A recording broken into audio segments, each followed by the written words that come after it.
Welcome to WakeGOV TV. I'm Eric Curry. Thanks so much for being here. We have several stories lined up for you today.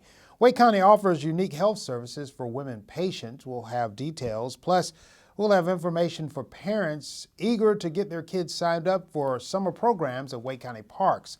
But first, in May of last year, the North Carolina Commission of Public Health approved new vaccine requirements and changes to existing requirements. The changes were made to more closely align the state's regulations and standards to CDC recommendations.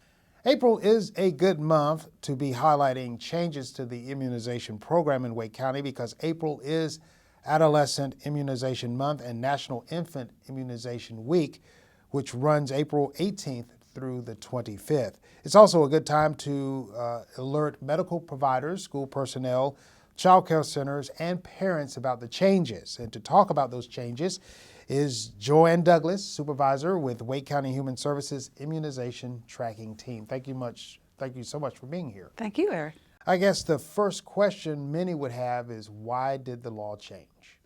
Well, as you mentioned, the law changed because the Advisory Committee on Immunization Practices in the state of North Carolina wanted to kind of sync up their recommendations to make it that we're all on the same page, and also to promote the health of the community. A better immunized community protects everyone, not just the patients that receive the shots. What are some of the changes for school entry after July 1st of this year? That's a good question. So as you mentioned, some are updates and some are new. So the updates include change to the polio vaccine requirement. So children entering school for the first time after July 1st of 2015 will have to have a booster dose of polio vaccine after 4 years of age before school entry for the first time. So for most children, that's going to be a fourth dose that they'll have to have after 4 years of age after July 1st. We also have a change to the varicella, the chickenpox vaccine. It was one dose was required. Now it's going to be 2 doses are required for children entering school for the first time after July 1st. Offers better protection, boosts that immunity up. And this is something that we've been doing in the health department and practices for a long time. So this is just a change to the law. 2 doses after July 1st. We also have a change concerning chickenpox about history of disease. Children that have a history of having had chickenpox disease are considered immune and they don't have to have the immunization.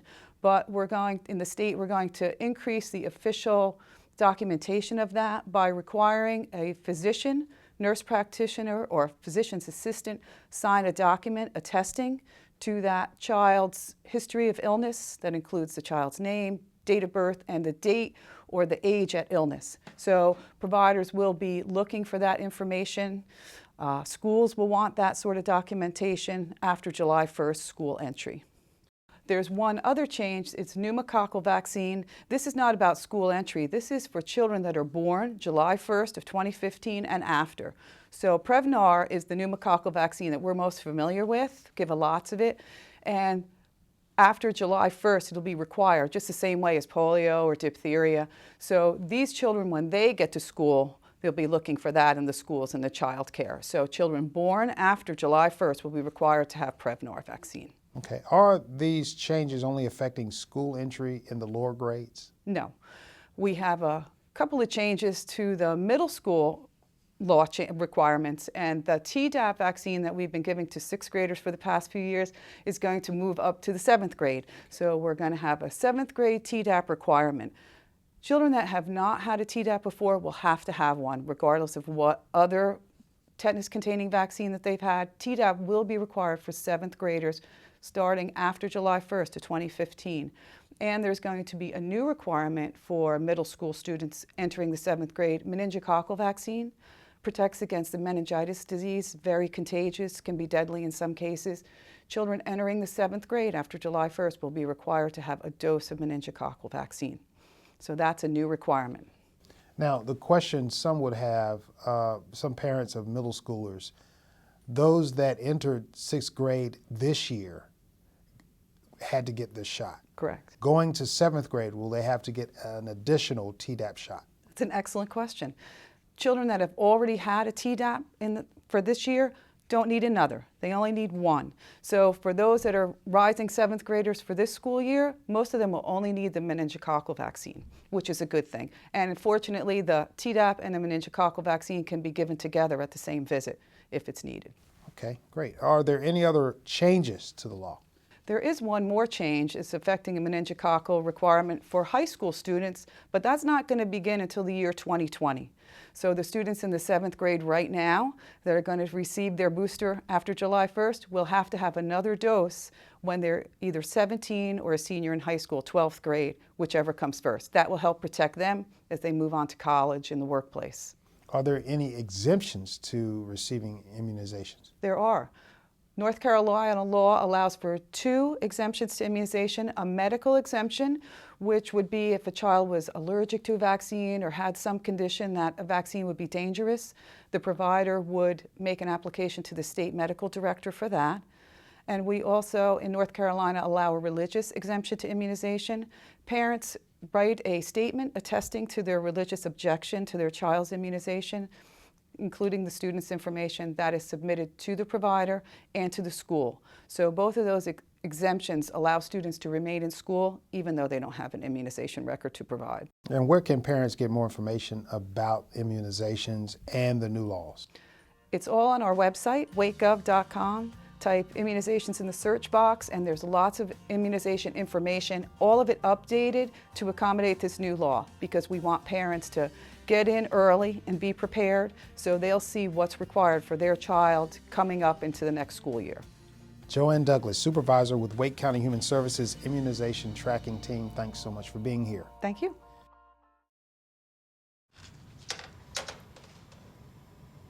Wow, these are really good.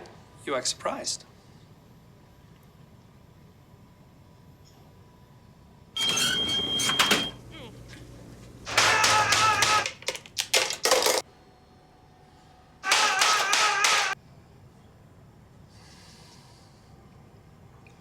Practice makes perfect. You don't have to be perfect to be a perfect parent. There are thousands of teens in foster care who don't need perfection. They need you.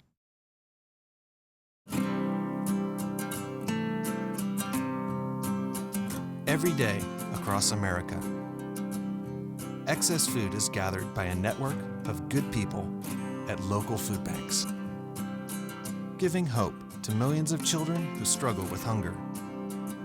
They've earned their wings, and you can too. Together, we can solve child hunger. Support Feeding America and your local food bank at feedingamerica.org. No more pencils, no more books, no more teachers, dirty looks. School's out! For summer. What this place needed was better graduation rates. So we worked with schools like Henry Ford High, and now they're up 18%. To help us do more good this year, go to unitedway.org because great things happen when we live united. Wake County's Women's Clinic, located in the North Regional Center in Wake Forest, offers appointments for its unique services, which include family planning options, pregnancy testing, and female exams. The Women's Clinic also operates a teen clinic on Monday afternoons for teenagers, ages 19 and below, to walk in and utilize the services that are offered. There are a lot of women within Wake County who have lack of access to women's health services, be it that they are uninsured or underinsured, or they are not living close to facilities to provide them with these services. There are women who are pregnant who are in need of prenatal care, as well as women who are in need of services for family planning, such as birth control. The women who are eligible to receive care at the Northern Regional Center are women who are of childbearing age and who have not had a permanent method of sterilization. We see women regardless of their ability to pay. We are, of course, a regional center that is affiliated with Wake County Human Services. However, being a regional center, we provide more personalized care and we meet patients where they are. We tend to serve patients who are in a specific region. We have regional centers throughout Wake County, and we are the Northern Regional Center, and we focus on servicing women who are in the Northern region. And in addition to our family planning and other women's health services, we provide other services that meets the patient's needs so they don't have to go to Raleigh for other services like social services or mental health services. And for our family planning patients, we do provide family planning exams. However, we are not a substitute for their primary care provider.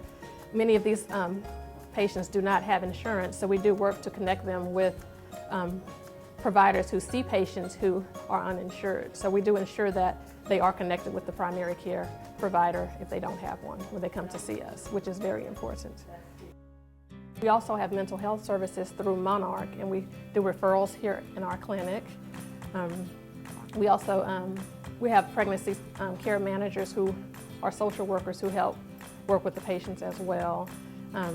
We also, of course, have the food and nutrition program with WIC, so they're able to sign up for WIC or get food stamps or any other services that they may need for themselves or their families. I come in, they treat me really well, do what I'm supposed to do, make sure I do what I'm supposed to do.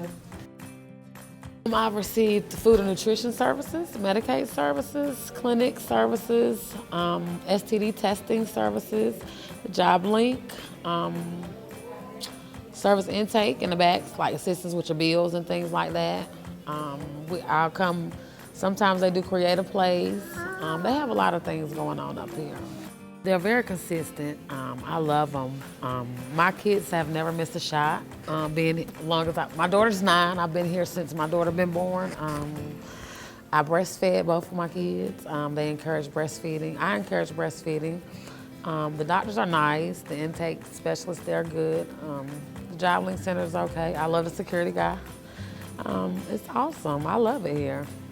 There is a huge need for women's clinics such as this to provide vital prenatal and women's health services for our patient population. Many of these women have lack of access to private providers for these services, be it because they don't have insurance or they may not have transportation to get to these providers. And we provide them with the services that they need in one stop. In addition to the health care that we provide, we connect them with other resources in the community, as well as other services that can benefit them and their families.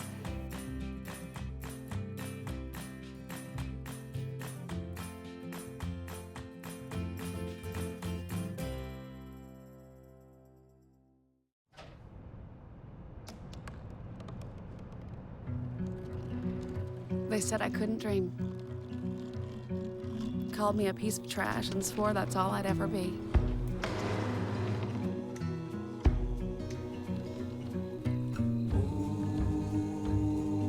Said a bottle couldn't see the ocean.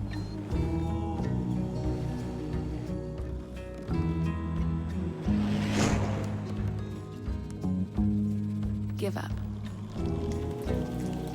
Go back to the dumpster. But I didn't listen. I made my way.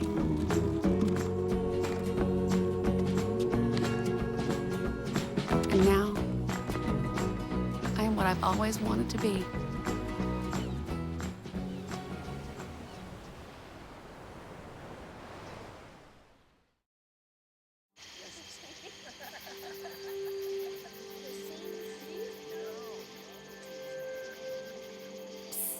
They're coming. Places, everybody. Light check. 1, 2, 1, 2. Everything looks good on our end. And lights. Come alive with the forest. Visit discovertheforest.org to find a forest near you. How can I help my daughter with her reading? Searching for help with dachshund breeding. Why do you not get me? I do. This is what it feels like for kids with learning and attention issues. Redirecting to understood.org. If you're a Carolina Hurricanes or NC State basketball fan or someone who enjoys a great concert, then you've probably walked through the doors of PNC Arena in western Wake County. But did you know that the Wake County citizens also benefit from the arena's success?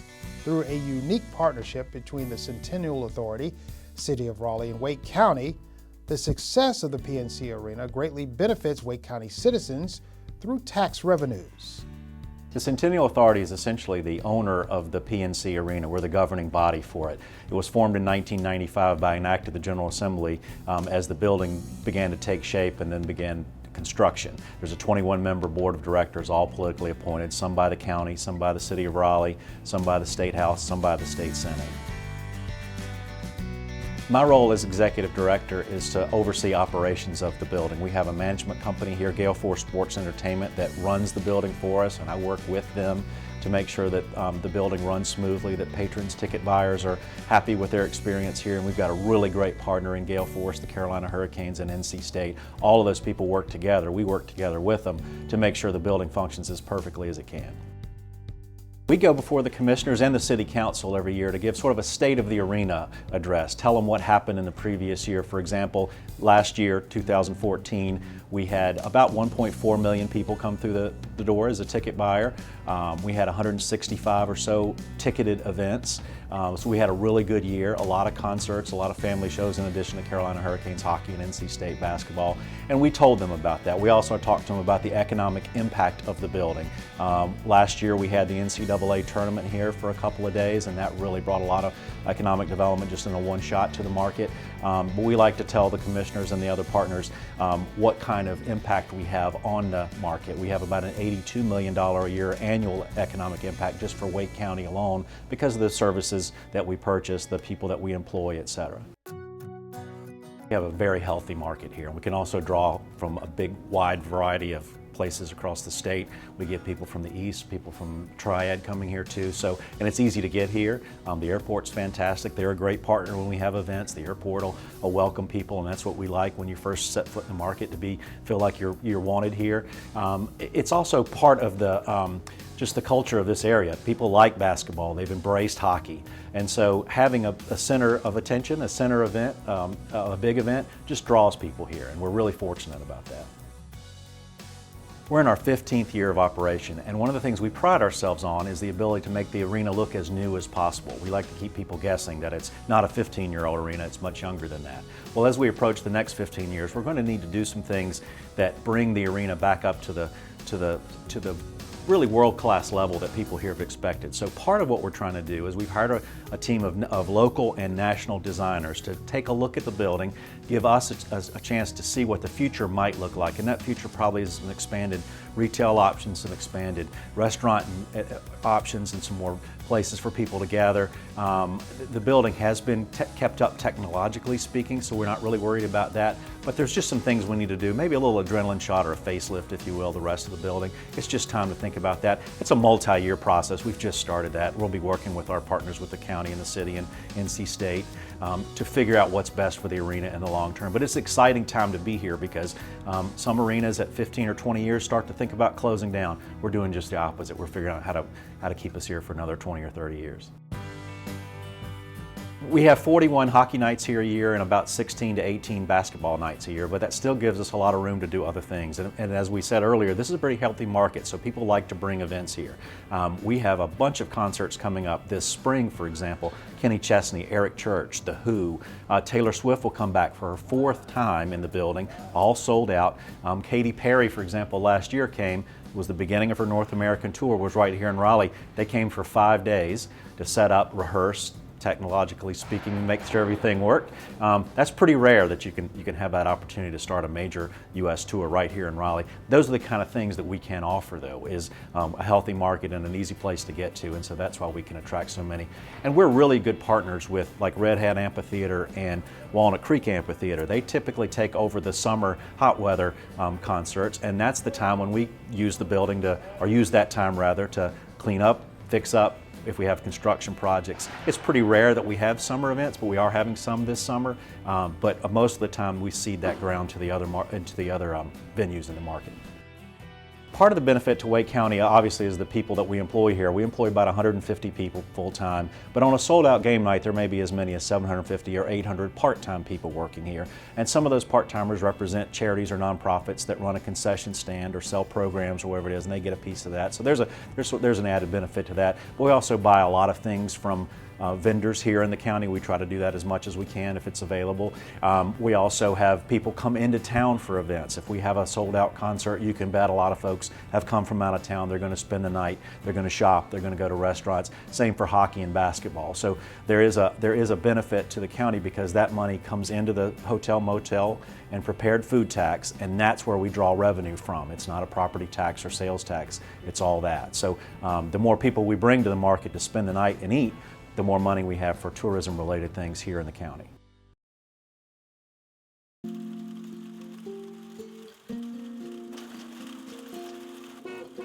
Dad's home! The smallest moments can have the biggest impact on a child's life. Take time to be a dad today. This new mom is struggling to get the skates just right. Now she's holding on for dear life. You don't have to be perfect to be a perfect parent. Thousands of siblings in foster care will take you just as you are.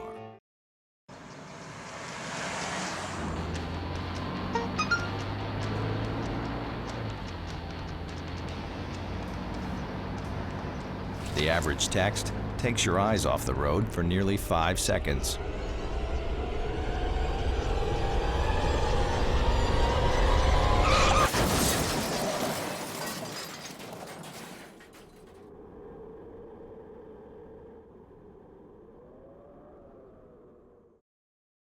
Welcome back.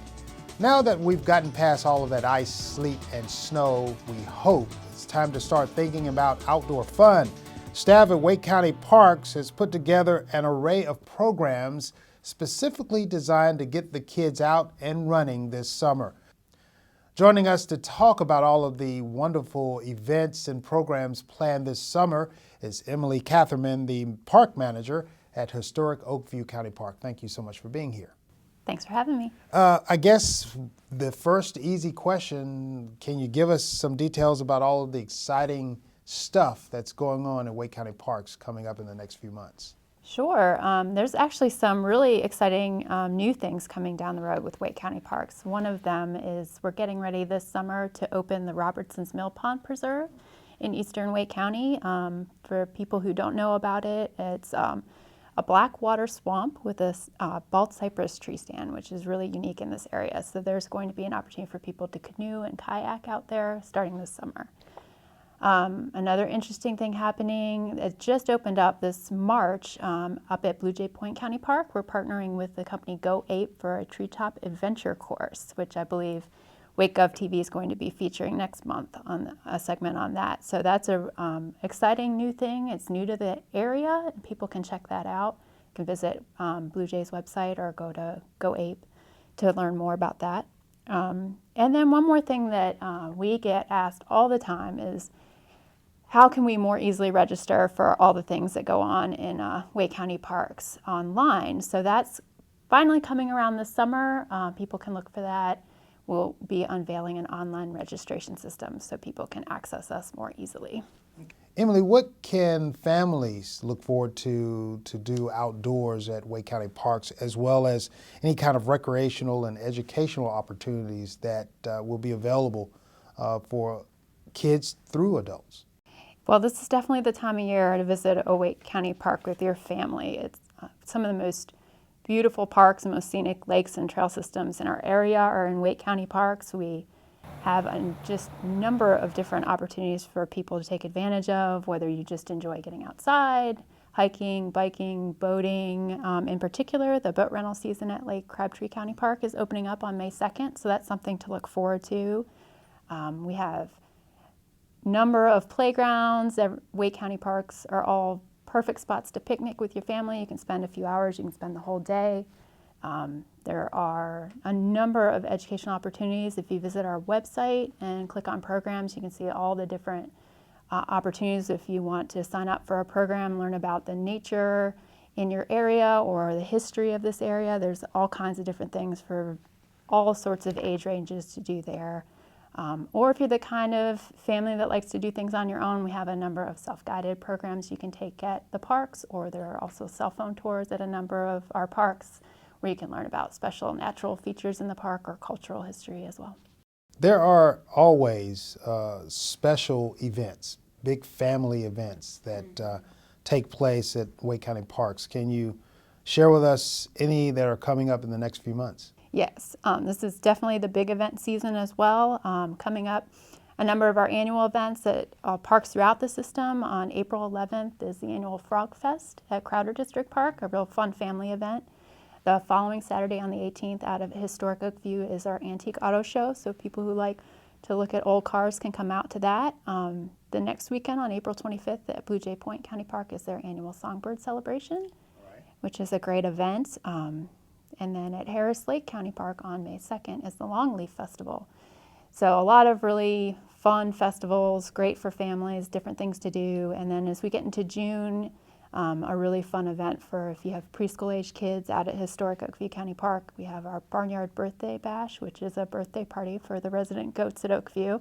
It's really fun for the preschoolers. And rounding out June at Lake Crabtree County Park is their Pollinator Festival. So lots of interesting, diverse things to do with your family. And what about summer camps? Obviously, this is the time that parents should start thinking about finding the right program for their child or children. Yeah, now's a great time to be thinking about that, to be signing up. We offer all kinds of different summer camps that fit different ages or interests or schedules. There are several mini camps on nature themes at both Blue Jay Point and Crowder District Park. If you're looking for a full day camp, nature camps for the full day at Harris Lake, and also some adventure camps at Harris Lake and Yates Mill County Park. And then we also have some unique camps. Yates Mill is offering a mill theater camp this year, so that's something a little bit different. And also at Historic Oakview, there's now 2 weeks of the farm camp that's offered there. So there's lots of different age ranges for these camps. They're offered throughout the summer at different times. So if you have homeschool kids or traditional years calendar kids or year-round, there's something to fit every schedule. But the most important thing is, in order to take part in these camps, which often fill up very quickly, you must act soon and sign up. What can you share with parents on how to sign up for these programs or camps? Sure.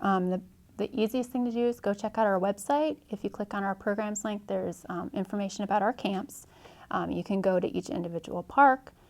There is registration information right there on the website. As I said earlier, we're going to have our online registration coming out at the end of the summer, which won't help with camps this year, but there's a form you fill out. You can take it to the park that you're interested in. You can mail it in with payment. It's fairly easy to register. Just visit our website is the best way. Emily Catherman, the park manager for Historic Oakview County Park, thank you so much for being here. Thank you. Keep up with the latest Wake County news by visiting us online at wakegov.com/news or on Facebook or Twitter. That's our show for today. Thanks for watching.